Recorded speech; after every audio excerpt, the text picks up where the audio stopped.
How's it going, everyone? In today's video, I'm going to show you on how you can add SVG to Bambu Studio.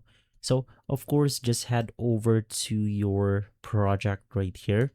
And then I'm going to erase this shape on my plate.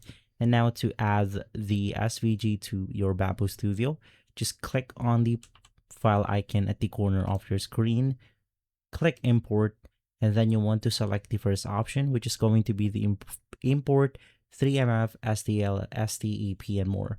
So just click on it, and then you want to navigate through the file location of your SVG file.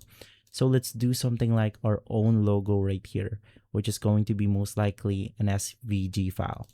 You also want to select the supported files right here. So let's just click on open, and there we have it.